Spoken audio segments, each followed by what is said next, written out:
আউযুবিল্লাহি মিনাশ শাইতানির রাজিম বিসমিল্লাহির রহমানির রহিম। সুন্দর একটি বই, ইংলিশে লেখা, the rally of flowers and birds, লিখেছেন মোহাম্মদ ফাহাদ ইবনে ইলিয়াস। বইটি প্রকাশ করেছেন আতফাল পাবলিকেশন। বইয়ের পিছনে বই সম্পর্কে একটু লেখা আছে, আমি একটু পড়ি, ভালোভাবে বোঝা যাবে। গ্র্যান্ডপা, ও grandpa, would you tell us of your war stories again, please? Kids used to hover around their grandpas, insisting on hearing about the Liberation War. Same story, yet listening it over and over again used to bring them comfort. Not many days have passed since our 24th Liberation War had taken place. Perhaps in the near future our little ones will also want to hear the story of those tense highways of July. And so on. In this book, stories of the July movement is beautifully presented in the simplest manner possible for our beloved young ones.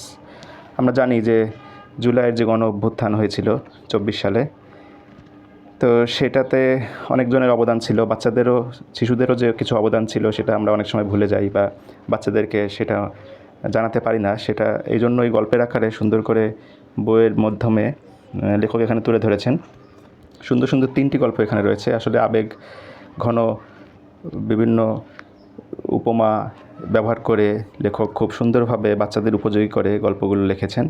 তো আলহামদুলিল্লাহ, পড়ে আমার কান্না এসে গেছে। আমরা সাধারণত দেখি যে ফিলিস্তিন বা ইরান বা সিরিয়া বা বিভিন্ন দেশে শিশুদের যে আর্তনাদ, শিশুদের যে কষ্ট, সেটা আমরা অনেক সময় দেখে আপ্লুত হই। কিন্তু আমাদের বাংলাদেশেও আসলে জুলাইয়ের সময় বেশ কিছু শিশুরা মৃত্যুবরণ করেছে, তারা শহীদ হয়েছে এবং অনেকে আহত হয়েছে। তাদের যে আবেগ, তাদের যে বিষয়গুলি, সেটা এই বইতে তুলে ধরা হয়েছে 3টি সুন্দর সুন্দর গল্পে। প্রথম গল্পে ফুল যে গল্পটি, সেটা একটি বাচ্চা মেয়ে, তার কাহিনী এবং খুব সুন্দর আবেগ ঘন, আমার কান্না এসে গেছে। এরপরে আরেকটা আছে যে পাখি।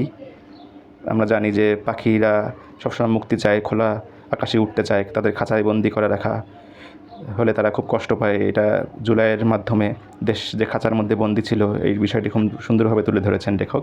এবং শেষে যে মিছিলের মাধ্যমে জুলাইয়ের বিভিন্ন স্লোগান, বিভিন্ন কর্মকাণ্ড সুন্দরভাবে ফুটিয়ে তুলেছেন এবং বেশ সুন্দর আসলে গল্পগুলো, বাচ্চাদের জন্য উপযোগী এবং ভিতরে কালারফুল পেজ, রঙিন ইলাস্ট্রেশন সহ ছোট ছোট বাক্যে লেখা, বাচ্চাদের উপযোগী করে বইটি।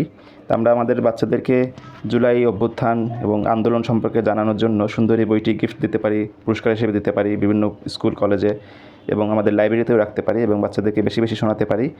আগে যেমন 71-এর গল্প, মুক্তিযুদ্ধের গল্প আমরা শুনিয়েছি, তেমনি আমাদের দরকার যে নতুন প্রজন্মকে জুলাইয়ের গল্পগুলো শোনানো, বোঝানো এবং শেখানো এবং তাদেরকে অনুপ্রাণিত করা। তো আজ এ পর্যন্তই। আসসালামু আলাইকুম ওয়া রাহমাতুল্লাহি ওয়া বারাকাতুহু।